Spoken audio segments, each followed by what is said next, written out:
Renda variável. Se tem um módulo que confunde a galera, é esse aqui. Porque, cara, quando você chega em renda variável, você já estudou renda fixa, já estudou alguma coisa de fundos, e aí você começa a confundir tudo. Qual que é a regra de cada um? Como que é o imposto de renda? Meu Deus, quanta confusão, valor imobiliário para cá, valor imobiliário para lá. E o problema é que esse aqui é um dos módulos que mais cai, tanto nas provas da CP10, da CP20, que dá certo. Então faz o seguinte, ó, fica comigo até o final desse vídeo, que eu vou te ensinar mastigadinho para você nunca mais errar nenhuma questão sobre renda variável. Vamos comigo para a tela? Galera, o que vocês podem esperar desta aula, desta noite, tá? A gente vai falar principalmente de renda variável, tá? Esta aqui é uma aula muito importante para a tua prova. E primeira coisa que você vai entender é a diferença entre renda fixa e renda variável, as ações e o IPO, como se comportam, os participantes do underwriting ou o processo de subscrição de ações, o fechamento de capital, mercado primário e mercado secundário, os tipos de ações, eventos societários e também o mais temido de todos os temas da prova em relação ao mercado de ações, como que funciona a tributação da renda variável. Beleza, galera? Então, se puderem só me dar um alô aí se o áudio está ok. Tati, Lucas, Vitória, boa noite, galerinha. E um recado importante aqui para vocês, tá? Toda a plataforma da Top Invest, vocês podem testar 7 dias de graça na faixa de presente dado, tá? Então, 7 dias de graça, com tudo liberado, tá? Então, são as aulas, as mais de 20 mil questões comentadas em vídeo, para você realmente aprender na hora da prova. É o suporte com professores certificados para te ajudar a responder as dúvidas.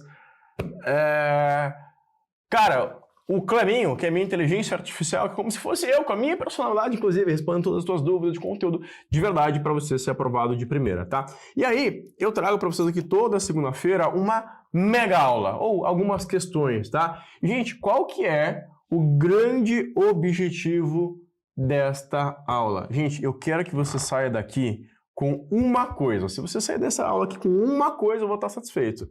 Eu quero que você entenda o conteúdo, tá? Eu quero que você entenda. Porque, gente, as provas da Anbima são interpretativas. Ou seja, você tem que compreender o conteúdo. Você tem que entender o conteúdo para poder responder as questões. Por enquanto, as questões são de alternativas. Já saiu um e-mail da Anbima avisando que as próximas provas terão questões não só de assinalar, mas questões dissertativas, vai ter vários outros tipos de questões e outras coisas. Então, você vai ter que escrever para mostrar que você entendeu. Cara, então é importante aqui, ó, entender o conteúdo. Áudio tá baixo. Cara, não sei porque o áudio da live fica sempre baixo. Dá uma olhada aí se melhorou. Gabriel. Dá uma olhada se melhorou aí, tá? Então, grande objetivo dessa live é que você entenda o conteúdo, que você compreenda esta parada. Fechado? Gente, e quando a gente começa a falar aqui um pouco sobre renda fixa e sobre renda variável, qual que é a primeira coisa que você precisa entender? Cara, a primeira coisa que você precisa entender aqui, ó, é que a renda fixa não é fixa. Gente, escrevam aqui no chat, ó, para mim ter certeza que vocês entenderam, ó. A renda fixa não é fixa. A renda fixa não é fixa, tá? O que é fixa é a forma de remuneração. Como assim? Ó, quando a gente pensa em renda fixa, vão ter basicamente aqui pra gente 3 tipos diferentes de remuneração, tá? A gente pode ter uma remuneração que a gente chama de pré-fixada, ou seja, a gente vai saber no momento em que a gente contrata qual que será a nossa remuneração, tá? Então, nesse momento aqui, é possível você acessar lá o site do Tesouro Direto, você vai encontrar o título pré-fixado que vai pagar aqui mais ou menos 12,70% ao ano, tá? Isso aqui é uma remuneração pré-fixada. Ela pode ser também o que a gente chama aqui de rentabilidade pós-fixada. Então, ela vai render, por exemplo, 100% da taxa Selic. Essa aqui é uma remuneração pós-fixada. Ou ainda, ela pode ser um pouquinho de cada um. Ela pode ser o que a gente chama aqui de remuneração híbrida, né? Então, nós teremos aqui o Tesouro IPCA. Então, vai ter o IPCA, que é a inflação, mais alguma coisa. Esse mais alguma coisa aqui é a taxa de juros, tá? Só que o que acontece nesse imbróglio todo aqui? O que acontece, basicamente, é que essa remuneração aqui vai ser somente no vencimento. Então, eu posso comprar um título que me paga 12,7% ao ano e perder um carrinho de dinheiro nisso aqui. Posso? Sim, isso aqui pode acontecer, tá? Então, este aqui é um grande problema que pode acontecer. É por isso que a remuneração é fixa, mas a renda não é fixa, tá?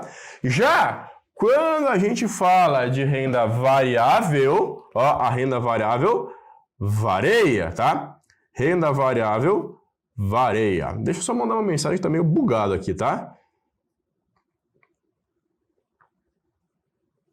E aí a renda variável, né? Eu digo que a renda variável varia. E ela varia tanto para cima como para baixo. Então, a renda variável vai variar para cima e vai variar para baixo, tá? E é isso que a gente chama de renda variável, tá? Só que quando a gente fala aqui no nosso mercado de renda variável, existem vários tipos de renda variável. Por exemplo, a gente vai ter o principal tipo de renda variável, a gente vai ter as ações. Outro tipo importante de renda variável que a gente tem, nós temos aqui, por exemplo, os ETFs. O que mais que a gente tem aqui de importante? Nós temos aqui, por exemplo, os fundos de investimento imobiliário. Nós temos aqui os BDRs, né? Então, todos esses tipos de títulos aqui, né? Inclusive, olha que importante, ó, inclusive os derivativos são chamados de renda variável. E esses derivativos aqui são o último tema. Nessa aula aqui, a gente vai focar especificamente aqui no que é que a gente chama aqui de renda variável, tá? E quando a gente fala de renda variável, o principal tipo de renda variável é, senhoras e senhores, sim, o mercado de ações, tá? Então, imaginem vocês aqui que eu cansei de ser professor. Cara, eu tô dando aula de certificações faz 15 anos. Vocês têm ideia de quantas vezes eu já dei essa aula aqui? Cara, centenas de vezes. E aí eu cansei dessa história. Cara, eu vou virar fazendeiro, tá? Então, eu comprei uma chacrinha aqui de 5 hectares, né? E aí, com esses meus 5 hectares aqui, eu vou plantar trigo, né? Tá chegando aqui o verão, né? Vocês sabem que eu, como um bom catarino, eu tenho pavor de argentinas, vem lá sujar a nossa terra, nossas praias maravilhosas. Eu vou plantar trigo, porque o nosso trigo ele é em maior parte importado da Argentina. Então eu vou plantar trigo. Só que aí a galera que entende pelo menos um pouquinho de agro tem uma dimensão de que sabe quanto trigo eu vou plantar com 5 hectares? Nada. Não faz sentido. Cara, para mim plantar trigo, eu vou precisar aqui de pelo menos uns 100 hectares, tá? Bom, se eu tenho 5 e eu preciso de 100, o que eu vou precisar para viabilizar essa história? Cara, eu vou precisar ter bastante dinheiro aqui para que eu possa viabilizar essa história aqui de plantar trigo. Concorda comigo? Onde é que eu vou arrumar dinheiro? Para mim arrumar dinheiro, a gente tem algumas opções, tá? Vamos a elas. A opção mais fácil, né? A opção mais fácil é eu simplesmente ir até um banco. Vou lá, sei lá, eu no Sicredi, no Cicobi, no Bancobi, no Banco do Brasil, que são a galerinha do agro, e vou lá no banco pedir um empréstimo. Quando eu peço um empréstimo no banco, gente, isso aqui se chama de mercado financeiro. Isso aqui é chamado de mercado financeiro. Bom, se é o mais fácil, adivinha? Adivinha? Esse cara aqui é mais caro ou ele é mais barato? Poxa, se esse cara aqui é muito fácil, ele vai ser muito mais caro, não é verdade? Bom, o que tem de um nível médio aqui? Bom, num nível médio, a gente pode procurar um banco de investimentos. Então, em vez de um banco procurar um empréstimo, agora eu vou procurar um banco de investimentos. Banco de investimento. Ou eu posso procurar também uma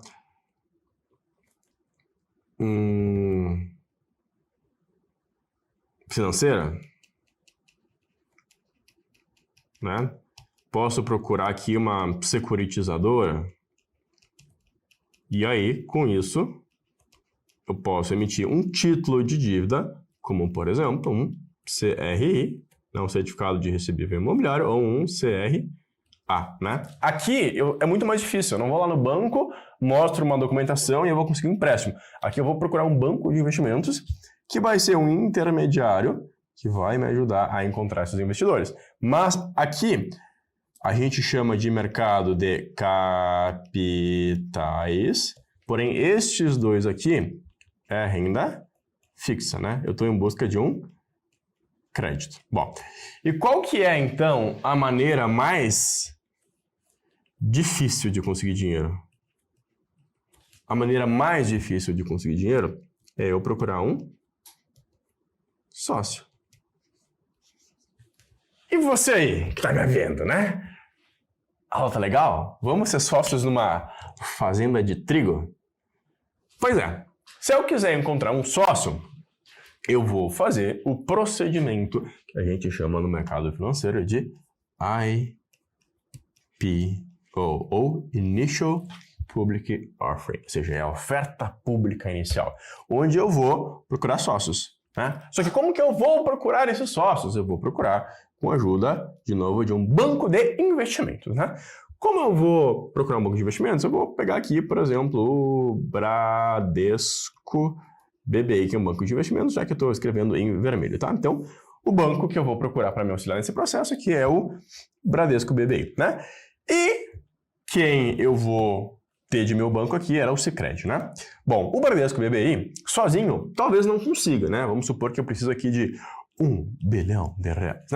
Então, o Bradesco vai fazer o seguinte, ó, ele vai procurar outras instituições financeiras, ele vai procurar lá várias corretoras para me ajudar a angariar esse dinheiro aqui, tá? Bom, essas corretoras, ele vai falar lá com XP, ele vai falar com o BTG, ele vai falar com a Genial, né? Ele vai falar com todo o mercado, que vai lá, deixa eu tirar meu rostinho aqui, deixa eu botar ele mais para cima, né? Ele vai lá falar com todo o mercado e eu apareço em todos os lugares, não tem muita salvação aqui, né? Opa! Deixa eu me botar melhor aqui no canto, né? Que ele vai encontrar lá os nossos amigos chamados investidores, né? E esse é o processo do mercado de capitais, que a gente chama aqui, né? Mercado de capitais, ok? Só que, galerinha, aqui tem uma pergunta importante, tá? Quando a gente vende ações na bolsa, né? Quando eu estou fazendo esse processo aqui de vender as ações da minha fazenda lá na bolsa, existem dois mercados. Existe o mercado primário e existe o mercado secundário. Gostaram da voz de radialista? Né? O mercado primário é quando o dinheiro vai para a empresa, né? Então imagina aqui de novo, né? Eu vou botar aqui minha fazendinha, né, de 5 hectares, depois eu precisei lá conseguir 100 hectares, eu fui lá fazer o meu IPO, eu procurei o banco de investimentos até encontrar os investidores, ok? E aí, a gente pode dividir isso aqui em dois grandes mercados.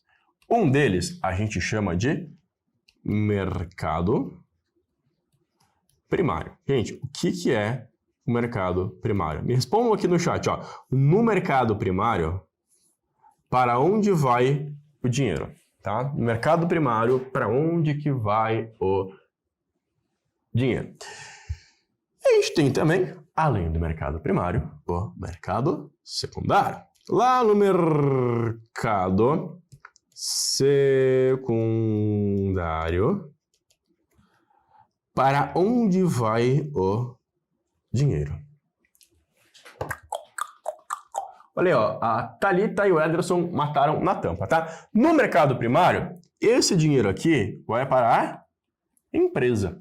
E aí eu vou ter agora 1 bilhão no caixa da minha fazenda. Aí eu vou poder comprar mais terras, aí eu vou poder comprar maquinário, eu vou poder comprar sementes transgênicas que são mais resistentes, eu vou poder comprar agrotóxicos, vou comprar um drone para pulverizar a minha produção, né? Então, esse 1 bi aqui vai para o caixa da empresa e esse caixa da empresa aqui vai virar investimento. E olha que lindo, sabe por quê? Porque esse dinheiro que foi para o caixa da empresa e virou investimento, é isso que é a importância do mercado financeiro, do mercado de capitais.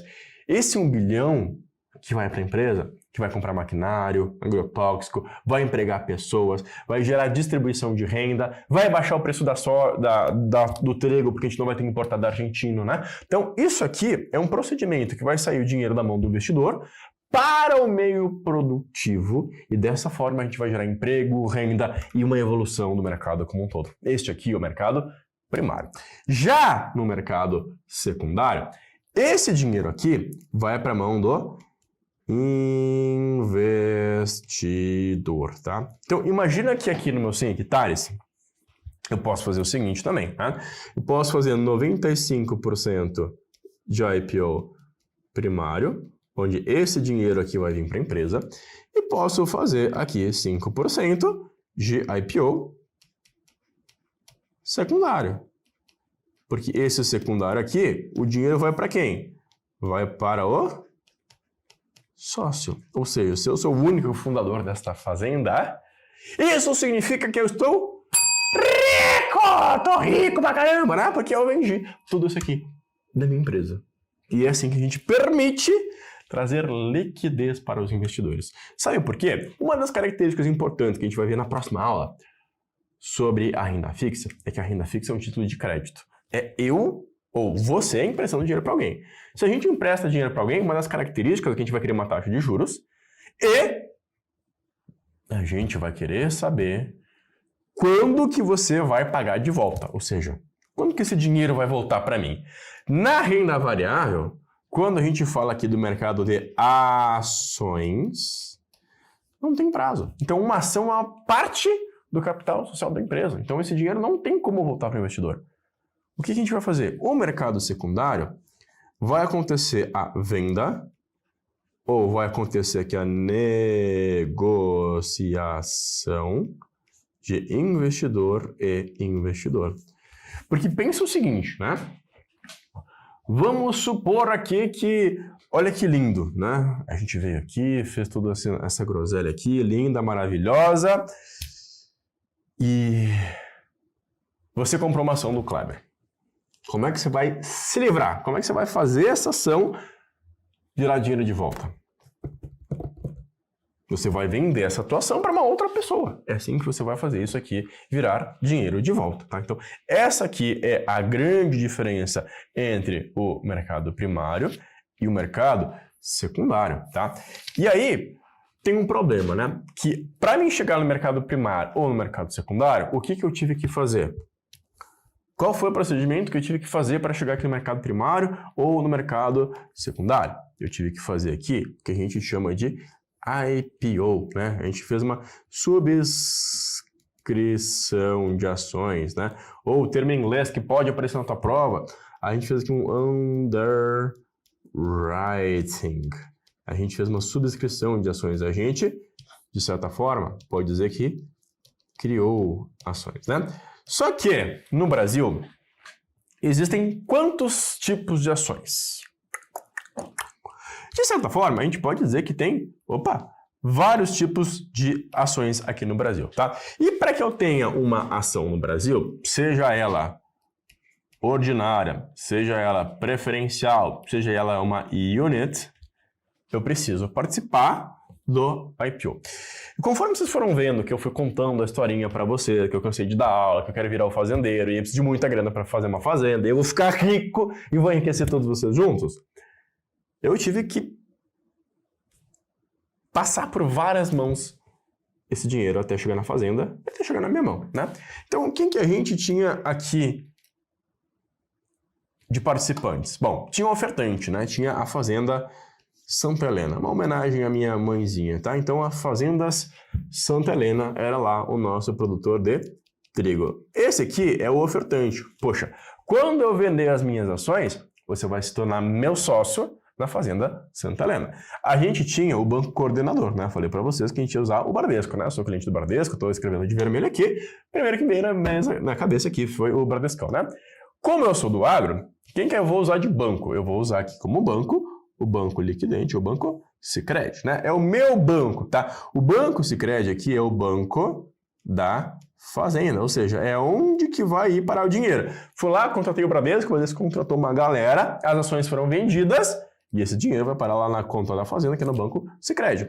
A gente precisa também de um carinha chamado escriturador, né? É o responsável por eventos corporativos, vai ser o responsável por fazer as cartas, mandar avisos de assembleia, vai mandar os dividendos, vai mandar o juros sobre capital próprio, tá? Isso aqui é a fase, é obrigação do escriturador, tá? Olha que interessante, o escriturador normalmente é o mesmo que o coordenador, tá? Então, quem coordenou, nesse caso aqui foi o Banco Bradesco BBI, normalmente ele será também o escriturador. A gente vai precisar de uma central depositária, né? Porque por mais que as ações sejam digitais, nominativas, né? Não existe mais um papel de ação, né? Até tem algumas rodando por aí, mas são mais peças de museu, né? Uma ação, basicamente, é uma informação que está lá numa nuvem, e essa nuvem está na nuvem lá da B3, que é a Central Eletrônica do Investidor, e também o custodiante. Ó, presta bastante atenção aqui, tá? Porque o custodiante são as corretoras que movimentam o canal eletrônico do investidor, tá? Então, a partir do momento em que você é cliente da XP Investimentos, o teu custodiante é a XP Investimentos. Se você é cliente do BTG, o teu custodiante é o BTG Pactual. Se você é cliente da Genial, o teu custodiante é a Genial. Ou seja, quando você emite uma ordem de compra de ações, a Genial vai lá na bolsa e diz, olha, tem um cliente meu que está comprando X ações da empresa tal. Então ele vai lá e movimenta essa custódia dentro do canal eletrônico do investidor. Vale lembrar que nem no Brasil e nenhum país que eu conheça também existe uma forma de o investidor acessar a bolsa diretamente, tá? Então sempre vai precisar que exista uma corretora, tá? E aí, gente, para falar especificamente sobre bolsa de valores, tá? Eu fiz uma aula bem recente, acho que foi semana passada que ela foi pro ar, tá? Como que funciona a bolsa de valores. Vai estar aqui em algum lugarzinho aqui em cima para você poder assistir no card, tá? Só que lembra que eu comecei toda essa história aqui, poxa vida, eu cansei de ser professor, né? E, poxa, a vida é uma fase cíclica, tá? Obviamente que eu estou brincando aqui com você que eu cansei de ser professor. Eu adoro ser professor, tá? Mas a vida é um ciclo. E assim como as pessoas entram, saem das empresas, assim como os relacionamentos começam, terminam, as pessoas nascem, crescem, envelhecem, vão embora. As empresas na bolsa também são um ciclo. Veja bem, me enchi o saco. A gente tinha o IPO, né? O IPO, né? Ou também a gente chama de oferta pública inicial, né? Oferta pública inicial. É isso aí, OP, né? Meio estranho, né? Só se fala em IPO, tá? Não se usa essa sigla aqui, tá? Então a gente fala do IPO, né? O IPO é, de certa forma, o nascimento de uma empresa, né? Já aqui a oferta pública de aquisição, de certa forma, a gente pode dizer que é o falecimento de uma empresa. Basicamente, uma oferta pública de aquisição é o seguinte: a empresa vai lá, vai mandar um comunicado, vai dizer: eu gostaria de comprar as suas ações. Aí vem a pergunta: Kleber, eu não quero vender minhas ações. Eu posso não vender? Pode, mas, olha só, vão existir basicamente 3 tipos de IPO, né? De OPA, perdão, né? Imagina que eu tô lá plantando meu trigo bem faceiro e começam a encher o meu saco, né? Ah, é porque meu trigo é, sei lá, transgênico. Nem sei se existe trigo transgênico, né? Ah, porque esse trigo é transgênico, não sei o que, não sei o que. Ah, deve os ambientalistas dizer lá que o trigo gasta muita água. Tá legal, vocês não vão comer pão, então, porque o trigo gasta água, né? E aí veio lá um outro ambientalista dizer que dá muitos gases do efeito estufa, né? E, cara, porra, na bolsa tem que dar lá relatório, ESG, não sei o que, lá, mexer o saco. Cansei. O que eu vou fazer? Vou fazer uma oferta pública de aquisição. E essa oferta pública de aquisição pode ser de 3 formas. Ela pode ser, primeiro, voluntário. Né? O que é uma oferta pública voluntária? Basicamente é o seguinte, né? Eu vendi 95% da fazenda para conseguir arrematar o dinheiro necessário. Cansei dessa encheção de saco, mas eu não tenho dinheiro para comprar 95% da empresa. O que eu vou fazer? Eu vou fazer uma OPA, né? Eu vou fazer uma oferta voluntária e isso aqui vai acontecer com o intuito de aumentar a posição. Poxa, eu vou lá querer aumentar a minha posição, então eu vou passar de 5% para 10% da empresa, tá? E aí eu vou guardando dinheiro, guardando dinheiro, guardando dinheiro, guardando dinheiro, e eu posso fazer uma oferta de cancelamento de registro. Cancelamento de registro. Né? Vamos supor que agora eu fui aumentando registro, né? Fui aumentando minha posição, já não tinha mais 5%, já tinha 10, 15, 20, 30, até que eu consegui dinheiro para comprar tudo. Vou mandar esses sócios todos embora. Então eu vou fazer uma oferta para o cancelamento de registro. Ou seja, a gente diz que isso aqui é o fechamento. O fechamento de capital. A minha empresa não será mais listada em bolsa de valores. Para que eu possa fazer isso, eu preciso ter 95% do capital votante, né? Ou seja, o capital ali vai concordar em fazer isso aqui. E aí vem de novo a pergunta. Tá, o cara tem 95% e ele quer fazer o cancelamento das ações. E se não quiser vender?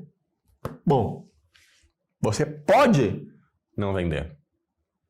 Aí a pergunta é, se o cara está fechando o capital da empresa porque ele não quer mais sócios minoritários, você vai continuar lá com 0,0000001 em uma empresa listada, uma empresa agora não listada, vai ficar com uma merreca de uma empresa não listada que eles não querem sócios minoritários. Pergunta número 1. Como que você vai sair disso aqui no futuro? Pergunta número 2. Como que eles vão te tratar? Como é que você vai conseguir informações, balanço, esse tipo de coisa? Porque uma empresa fechada é um negócio diferente, né? Então, olha como é importante, cara. Se eles querem te tocar fora, sai. Melhor coisa que tem.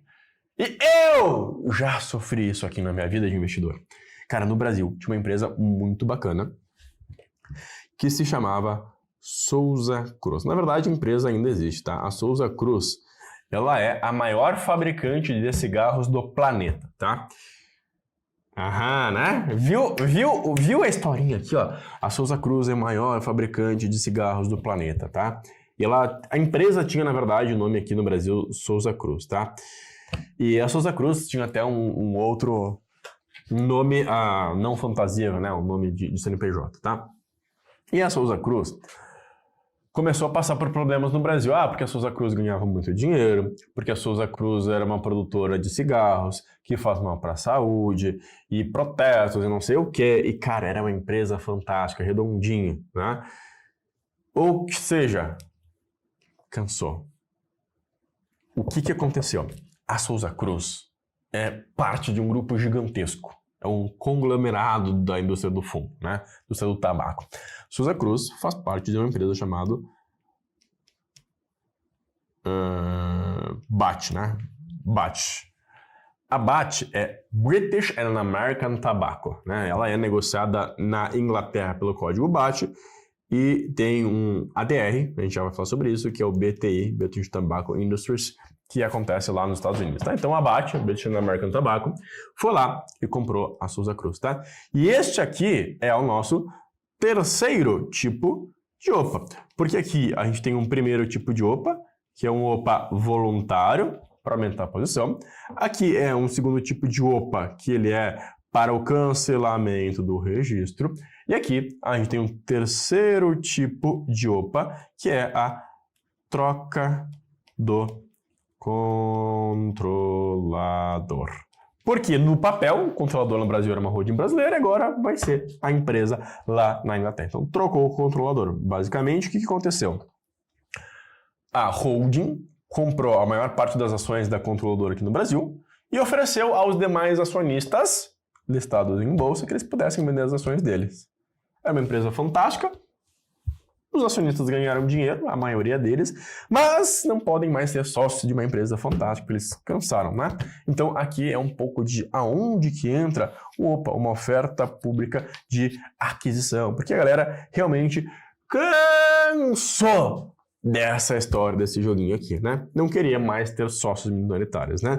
Agora, quem gosta de ter bastante gente perto é o aquizinho, né? Então percebe que eram bons negócios, né? Um negócio de trigo, um negócio de tabaco, né?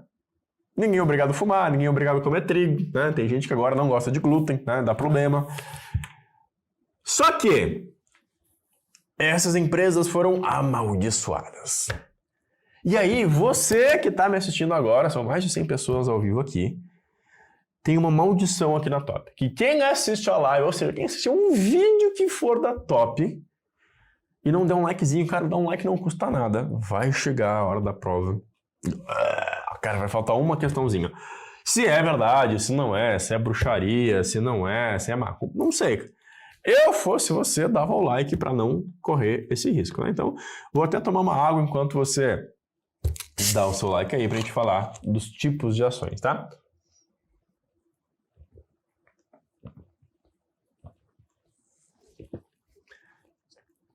Cara, eu sinto esse OPA da Souza Cruz, aconteceu em 2015, tá? Lembro como se fosse ontem, tá?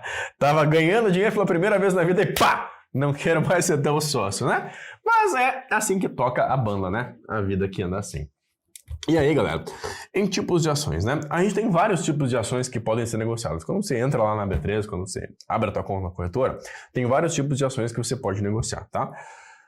Os dois principais são, número 1, ações ordinárias, ações preferenciais, né? E o português é uma língua bem maluca, né? Porque quando eu falo assim, ó, você é um ordinário, isso não é uma ofensa. Uma pessoa ordinária é uma pessoa comum. E o que as pessoas comuns têm direito no Brasil? O que as pessoas comuns têm direito no Brasil? Todo santo brasileiro que é uma pessoa ordinária, então ações ordinárias,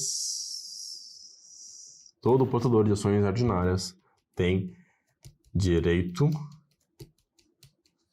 a voto. Quem não tem direito a voto no Brasil é o cara que perdeu os direitos eleitorais, é menor de 16 anos, os idosos que é facultativo, mas o direito é para todo mundo, tá? Se você é uma pessoa ordinária, ou seja, se você é uma pessoa normal,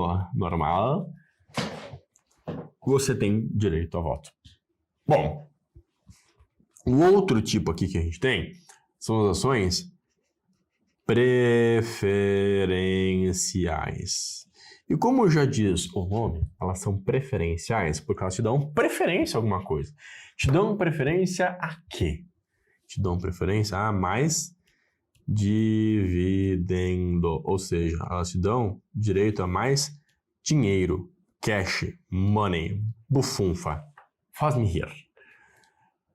Por quê? Você abre mão do direito a voto. Muito simples. Poxa, eu não quero votar. Dá-me algo. Dá-me algo. Dá-me um dinheirito, uma money, propina, como dizem os latinos. Dá-me uma propina, tip, como dizem os americanos, né? Dá-me algo. Ou seja, ou eu tenho direito a voto, ou eu tenho o direito a mais dividendo. Qual que é melhor? Cara, depende. Se você é um acionista muito grande, que você pode exercer o voto e de fato influenciar em alguma coisa, ter uma ação ordinária pode ser importante. Agora, se você for ver o tamanho que são as empresas aí, ter direito a voto, cara, teu voto vai valer 0,00001. Cara, você votar ou deixar de votar, tanto faz, cara. Que é diferente do voto popular para escolher o presidente. Cara, ali tem interesses, tem dinheiro, tem acordo de acionistas, né? Não é secreto o voto, tem várias outras coisas, burocracias corporativas, né? Então, ações ordinárias dão direito a voto e ações preferenciais dão direito a mais dividendo, tá? Só que, olha que interessante. Do lado do investidor, é assim. Do lado da empresa, o que a empresa quer de fato? E por que a gente faz um opa? Porque tem gente enchendo o saco. O que a empresa quer? A empresa quer captar dinheiro para poder investir na empresa, para a empresa valer mais, sem ninguém para encher o saco. Esse é o resumo da história. E aí surgiram umas coisas jabuticabas brasileiras chamadas de units. As units, na verdade, são um pacote. São um pacote de ações. E aqui a gente tem vários exemplos que a gente vai empacotar essas ações, tá? Por exemplo, tem uma empresa do Paraná de energia elétrica que é a CPLE 11, tá? Sempre que a gente tem o número 11, ou é fundo imobiliário ou é uma unit. Ordinárias tem o número 3 e preferenciais tem o número 4, tá? Então, a Copel 11 é um combo, é um pacote muito louco, onde você vai ter aqui 4 ações preferenciais, ó, que dá mais dividendo, e uma ação ordinária. Outros exemplos aqui só para você ficar situado, tá? A gente tem aqui a KLB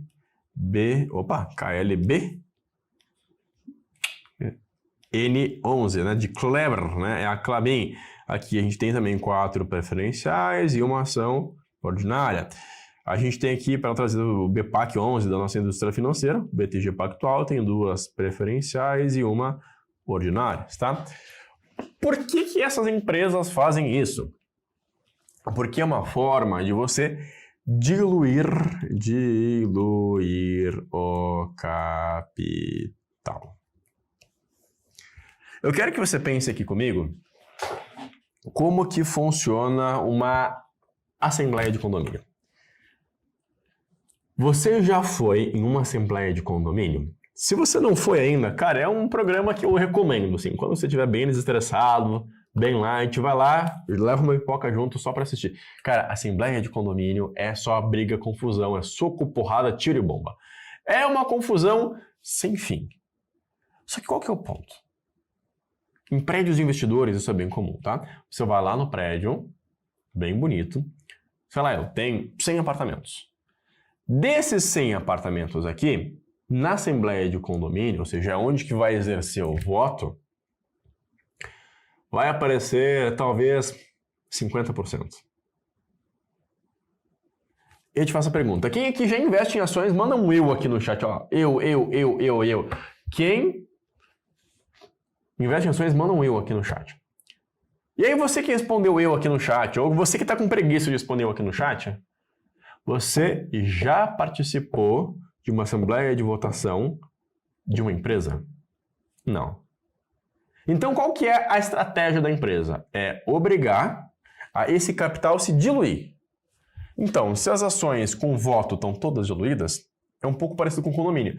Lá no condomínio, quem que vai mandar? Quem tem 50% mais um dos votos. Só que se apareceu só metade das pessoas para votar, se o cara tem 25%, ele manda no prédio. Então, essa que é a grande sacada, a bruxaria, jogada corporativa por trás dessas nossas units aqui. porque você vai diluir o capital. Então, você pode ter mais sócios, ou seja, você pode captar mais grana no mercado, diluindo o voto, ou seja, você vai continuar mantendo o controle sobre as empresas, sobre as ações, com pouca gente para votar. Então, a gente tem, no Brasil, ações ordinárias, ações preferenciais e as units. Só que se você abrir o teu home broker, você vai encontrar também lá um negócio chamado BDR. Os BDR são Brazilian Depositary Receipts. Receipts, se escreve, tá? Brazilian Depositary Receipts. Esses Brazilian Depositary Receipts são, na verdade, recibos de ações no Brasil. Recibos de ações no Brasil. Se a gente começar aqui a pensar em ações como o Nubank, bom, o Nubank não é listado no Brasil, é listado nos Estados Unidos.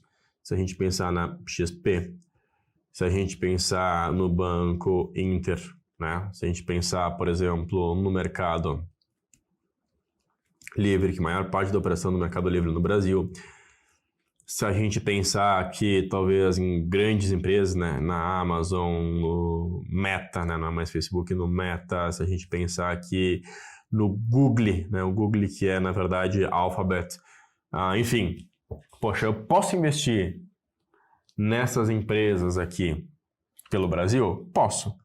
Eu vou investir através de recibos. Então, os BDR, que são Brazilian Depositary Receipts, que são recibos de ações do exterior, né? E normalmente aqui no Brasil, eles vão terminar com o código 34, tá? Só de curiosidade, tá? E por que é uma BDR? Porque ele vem de Brazilian, porque ele está sendo negociado no Brasil. Só que existe também um processo inverso, né? Imagina que existem grandes empresas no Brasil que têm relevância internacional. Por exemplo, Vale. Por exemplo, Vale. Vale é uma baita empresa, né? Vale 3. Por exemplo, a Petrobras é uma empresa gigantesca, é absurdo. O próprio Itaú, cara, é uma das indústrias financeiras mais fantásticas que a gente tem no planeta Terra, né? E se essas ações quiserem negociar lá nos Estados Unidos da América, no United States of America, é possível? Sim, é possível. O que vai acontecer? Vai ter uma corretora lá nos Estados Unidos que vai emitir também um recibo. E esse recibo, agora, ele está na América, né? Sei lá eu porque eles se chamam de América, né? E aí, como eles estão na América, eles vão chamar de ADR. American Depositary Receipts, tá? Então, basicamente, é um recibo de uma ação que é negociado em algum lugar. Só que aí, independentemente se é uma ação ordinária, se é uma ação preferencial, se é uma unit, se é uma BDR, existem umas coisas que a gente chama aqui, ó, presta atenção, ó, de eventos corporativos. Não, brincadeira. São os eventos societários, tá? O que são os eventos societários? São os eventos que afetam os sócios. E o que acontece de bom com o sócio de uma empresa? Bom, no Brasil, o Veronil, acontecem duas coisas legais com os sócios. Ele pode receber dividendos ou ele pode receber juros sobre capital próprio, tá? Gente, esse aqui é um tema muito importante, tá? Para CPA 10, para CPA 20, vocês não precisam entender a fundo, tá? Nem para a CEA, tá? É muito mais uma compreensão de que existem esses dois tipos aqui. Já vou falar o que mais é cobrado na prova, tá? Eventos societários, dividendos e juros sobre capital próprio. Os dividendos, basicamente, é uma distribuição de lucro.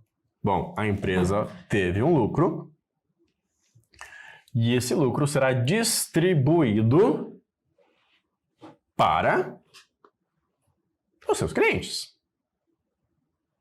Para os seus sócios, né?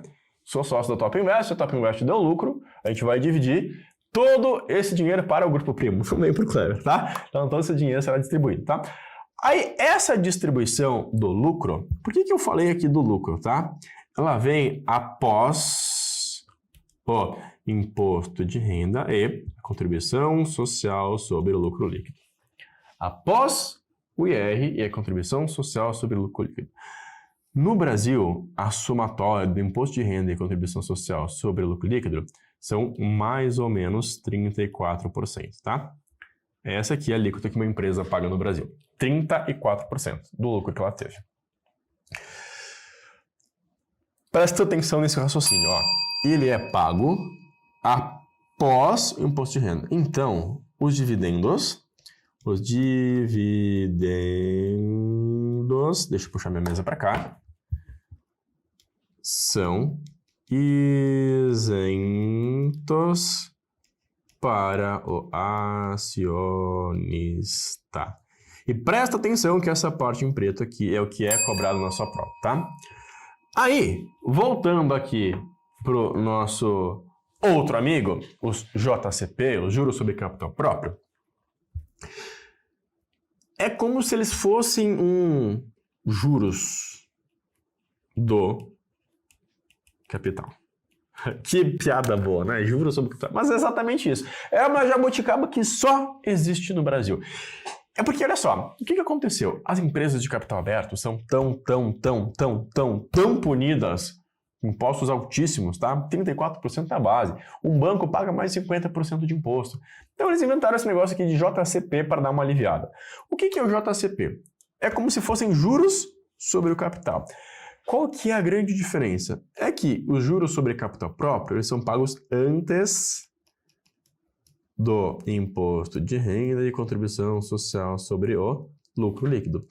Se eles são pagos antes, ele mata esses 34%. Só que o que acontece? Como ele pagou antes, os juros sobre capital próprios são tributados em 15% na fonte para o acionista. E aí, todas as empresas têm por costume dividir até o teto a quantidade de juros sobre capital próprio que elas podem. Porque o que é mais vantajoso pagar? 15% ou 34%? Então, até o limite, tem um limite legal que se pode pagar isso aqui, as empresas vão lá e distribuem o máximo que eles podem de juros sobre capital próprio, porque é muito mais vantajoso para a empresa deixar o sócio pagar 15%, porque no fim esse sócio é o dono, é o controlador, é quem manda, do que pagar 34%. Na verdade, eu prefiro pagar 15% do que pagar 34%, tá? Só que para a gente negociar ações, não é de graça, né? Tudo na vida tem um custo, né? De graça, nem injeção na testa existe mais, né? Nem o ar que a gente respira, daqui a pouco o taxado vai tributar, né? E quando a gente vai negociar ações, tem presta atenção, existem 3 tipos de cobrança possíveis. Não é porque existem 3 tipos de cobrança possível que as 3 são cobradas, tá? Por quê? Existe, antigamente, uma chamada taxa de custódia. A taxa de custódia era uma taxa que as corretoras guardavam, né? Elas cobravam para guardar as ações. Então, imagine você que em 2011, mais ou menos, era comum as corretoras cobrarem para guardar ações. Assim como você abre uma conta, sei lá, no Banco do Brasil, vão te cobrar uma tarifa de conta, na corretora, quando você tinha pelo menos uma ação, eles cobravam esse negócio chamado de taxa de custódia.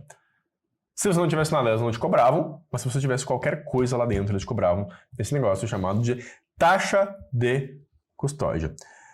Na época, eu lembro que eu pagava na Rico R$ 24,90 como se fosse aqui uma taxa de conta, tá? Então essa aqui é a taxa de custódia. Hoje a taxa de custódia existe, cara, que eu conheça, não existe nenhuma corretora que ainda cobra taxa de custódia, tá? A taxa de corretagem é cobrado para a negociação. A partir do momento em que eu apertei o botãozinho lá para enviar uma ordem, é um serviço que está sendo executado. Então é cobrado uma taxa de negociação. Existem corretoras que ainda cobram, tá? Então XP eu acho que cobra ainda. BTG eu acho que cobra ainda. Faz tempo que eu não dou uma olhada no mercado, tá? Mas ainda existem várias que cobram, tá?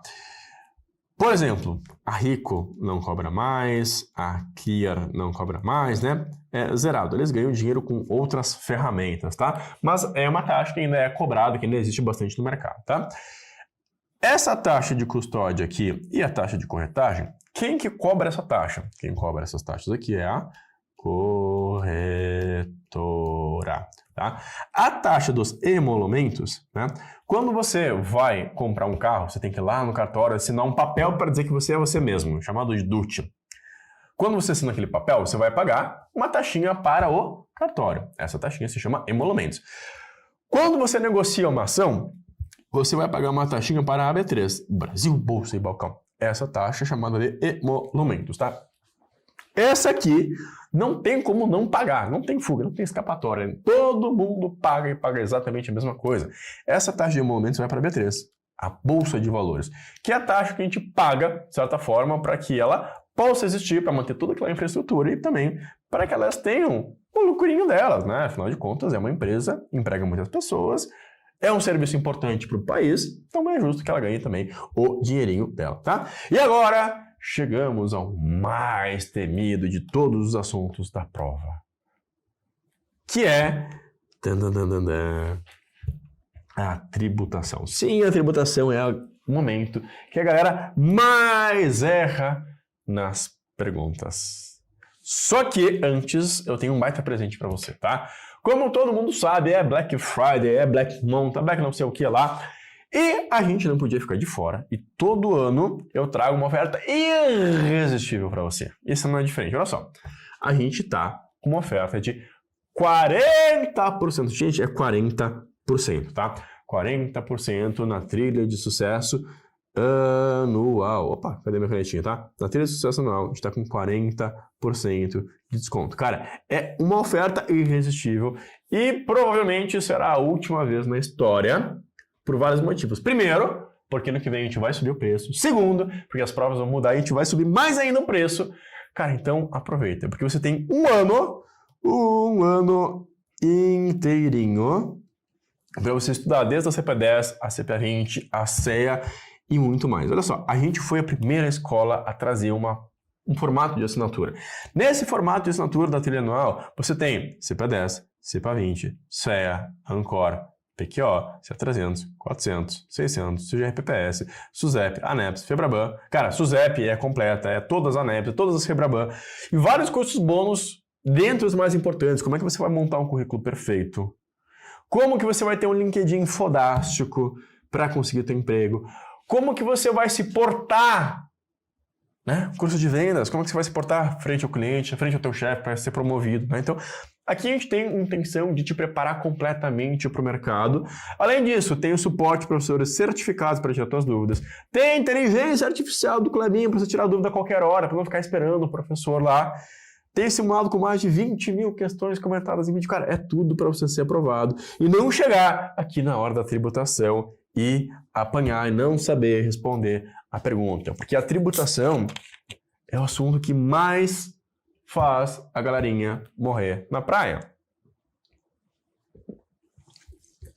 Chega aqui e a galera morre na praia quando a gente começa a falar da tributação de renda variável, tá? E olha só, eu peço encarecidamente a gentileza que vocês escrevam no chat, tá? Quando eu peço, escreve no chat, cara, isso aqui é uma metodologia de ensino para adultos, se chama andragogia, vocês precisam participar. Eu tenho que falar com o cara que é auditivo, com o cara que é visual, com o cara que é sinestésico, e presta atenção, escreve aqui que vai te ajudar a lembrar, no dia da prova você vai lembrar que você digitou isso aqui quando aparecer uma pergunta igual. Olha só, se liga, presta atenção. A tributação da renda variável varia conforme o prazo. Escreve aí, delinquente. Criatura de Deus, ó. Tributação da renda variável varia conforme o prazo. A tributação da renda variável varia conforme o prazo. Escreve isso aí que é muito importante para você, tá? Porque isso aqui é uma pergunta de prova. A gente tem essa pergunta no simulado e a galera erra absurdamente. Além da tributação, varia conforme o prazo? Lembra que sempre que a gente fala de tributação, a gente tem uma máxima, que diz o seguinte: quanto maior o prazo, menor o imposto.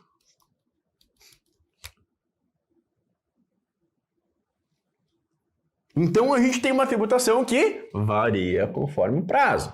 Por quê? O prazo de uma operação normal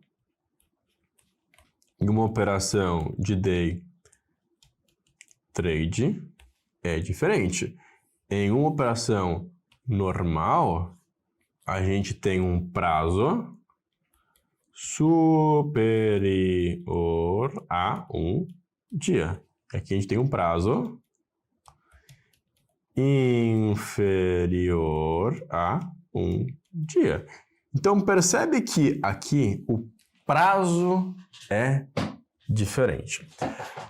Então, se o prazo aqui é superior, o que vai acontecer? O imposto vai ser menor. Então, o imposto numa operação normal é de 15% sobre o ganho de capital. Só que esse 15% aqui, ó, é o imposto total. Imposto total. Existe um carinha chamado de dedo duro, que é o imposto de renda retido na fonte. Esse imposto de renda retido na fonte em operações normais será de 0,005% sobre o valor da venda, tá? Gente, eu tô tentando ir bem devagar nessa parte para que vocês possam literalmente copiar e colar esse quadrinho aqui. Eu quero que vocês escrevam, não é para tirar print, é para escrever, porque vai ativar a tua memória muscular, tá? Escreve isso aqui no teu caderno, escreve na tua testa, na tua mão, você nunca mais vai esquecer, tá? Além disso, a gente tem aqui um bônus, tá? A gente tem um bônus, tá? A gente tem uma isenção de vendas até R$20 mil por mês. Gente, olha que importante, é de vendas, não é de lucro. Se eu comprar uma ação por R$1 e vender ela por R$19.999, eu estou isento de imposto de renda, eu não vou pagar imposto. Se eu comprar uma ação por R$19.999 e vender por R$20.050, eu vou ter que pagar o imposto. É o valor da venda. Sempre que a gente fala de operações normais, ó, é venda e venda. Quando a gente fala de operações de day trade, o prazo é menor. Então, se o prazo é menor, o imposto é maior. Então, o imposto de renda aqui será de 20% sobre o ganho de capital. Além disso, a gente vai ter aqui, né, sobre esse imposto total aqui, imposto total, nós teremos aqui também o nosso amigo dedo duro, ou imposto de renda retido na fonte. Só que aqui, ó, ele é diferente, tá? Ele é 1% sobre o lucro, ó, 1% sobre o lucro, tá? E aqui não se aplica essa isenção, tá? Não tem isenção. Ah, Kleber, mas eu fiz day trade, no total do mês deu menos de R$20 mil. Azar, tem que pagar. Day trade é uma operação de especulação. Não tem choro nem vela. Quando você compra uma ação para o longo prazo, você está ajudando o crescimento da empresa. Lembra de tudo que a gente falou nessa aqui aula? Então o governo te dá uma leniência. Para especular, não tem choro nem vela, tá? E aí, a gente tem um último tema nessa aula aqui, que é a compensação do imposto de renda, tá? Lembra que eu falei que o imposto de renda é sobre o lucro, tá? Ele é sobre o lucro líquido. Porque a gente pode ter um seguinte cenário. Vamos supor que eu comprei uma ação por R$10.000. Aí eu tive 5 de corretagem. E eu tive aqui 0,50 centavos de emolumentos. E eu vendi essa ação por 10 mil. Eu vendi ela por R$11.000, tá? Vamos facilitar a minha vida aqui, tá? Eu vendi ela por R$11.000. Qual que é o meu lucro? Poxa, se eu comprei por 10 mil e vendi por 11 mil, o meu lucro é de R$1.000. Só que quando eu falo de lucro líquido, significa que eu posso descontar menos os 5 da corretagem, posso descontar os 0,50 aqui dos emolumentos, posso descontar daqui a pouco, sei lá, os R$5 que foi o meu dedo duro, e aí eu vou pagar o meu imposto aqui sobre o líquido, vai ser R$998,50, que eu vou calcular o meu imposto, e aí eu preciso entender se ele é de 15% para operações normais, ou se ele é de 20% para day trade, tá? Então, sempre a gente vai pagar sobre o líquido, né? Então, lembre-se que o cálculo do imposto de renda é sobre o rendimento líquido. Pode-se amortizar os custos com corretagem e emolumentos e subtrair esse imposto de renda retido na fonte para chegar ao lucro líquido. E o governo também é bonzinho, porque você pode ainda compensar os prejuízos passados, né? Então, vocês veem que eu estou me lamentando aqui até agora que a Souza Cruz fechou o capital, blá blá blá, tadinho do Kleber que perdeu a ação que ele gostava tanto. Mas eu fui sócio por um bom tempo também de Cielo 3. Cara, eu comprei isso aqui a mais ou menos R$20. A Cielo fechou o capital a R$5. Então, você pode perceber que eu perdi R$15 aqui por cada ação de Cielo. Esse prejuízo aconteceu aqui há 3 anos. Quando eu vender uma ação com lucro, eu posso compensar esse prejuízo, porque eu posso compensar os prejuízos passados. Como isso aqui eu já tive prejuízo, quando eu tiver lucro no futuro eu posso compensar, tá? E olha que importante, tá? Isso aqui é pergunta de prova. Não tem prazo máximo para compensação de prejuízos passados. Se eu perdi dinheiro há 10 anos, e quando eu tiver 80 anos eu tiver um lucro, se eu carreguei isso aqui no meu imposto de renda, eu posso compensar e não pagar esse imposto. Outro fato importante é, como dizia meu avô, cada qual com o seu cada qual. Olha que lindo. Significa que o prejuízo que você teve em ações, você vai compensar com o prejuízo que você teve em ações. Prejuízo com ações, lucro com ações. Prejuízo com fundo imobiliário, lucro de fundo imobiliário. Prejuízo com ADR, lucro de ADR. BDR com BDR. E assim sucessivamente, tá? Você só vai poder compensar o prejuízo de cada qual com o seu cada qual, tá? Galera, se vocês gostaram dessa aula, não deixe de dar o like, é super importante, que é uma hora de aula de verdade, sem ficar te enchendo o saco aqui toda segunda-feira. E aí fica a grande pergunta, né? Você tá aqui me acompanhando mais de uma hora, a pergunta é se você não vai com a minha cara, porque você só tá aqui há mais de uma hora e não deu o like, você não vai com a minha cara, tá? E se você vai com a minha cara, aproveita, dá o like, aproveita a promoção da Black Friday aqui que tá incrível. Galera, muito obrigado. Boa noite a todos. Até semana que vem que a gente vai com a parte 2. Semana que vem a gente vai falar de renda fixa.